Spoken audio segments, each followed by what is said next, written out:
Bonjour, je m'appelle Virginie, j'ai 50 ans bientôt.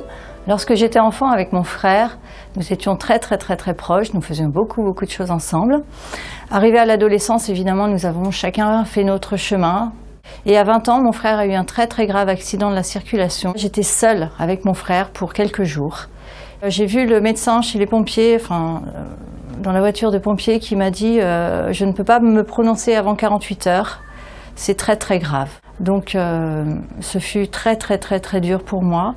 Et puis au bout d'une année, il a repris son activité professionnelle. Moi, j'étais étudiante, j'ai vécu ma vie d'étudiante normalement, sans me poser de questions.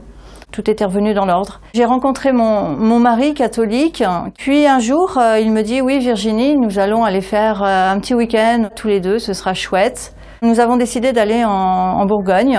Et puis sur la route, je m'aperçois qu'il y a un canal avec des bateaux et je lui dis « Tiens, si on s'arrêtait dans cette petite ville ?» Nous nous sommes retrouvés face à une magnifique basilique. Moi, les églises, évidemment, c'était pas du tout mon affaire, mais absolument pas. La porte était ouverte et juste sur le côté, il y avait une table et sur laquelle il y avait notamment une petite image, une magnifique image avec le cœur de Jésus. Et j'ai retourné cette image et derrière, il était inscrit « Voici ce cœur qui a tant aimé les hommes et qui en retour ne reçoit qu'ingratitude. » Et là, j'ai franchement été assez touchée. Nous sommes donc allés à la messe une fois et un chant m'a interpellée. D'ailleurs, les paroles, c'était « N'aie pas peur, laisse-toi regarder par le Christ, car il t'aime. » M'entendre au fond de moi que le Christ m'aime, je ne l'avais jamais encore entendu, évidemment. Jamais.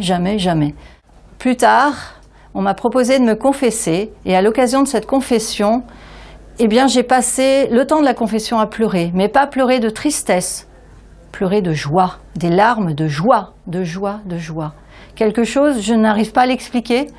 Je suis sortie de cette confession transformée, complètement transformée. En quelques minutes, j'étais plus la Virginie que j'étais auparavant.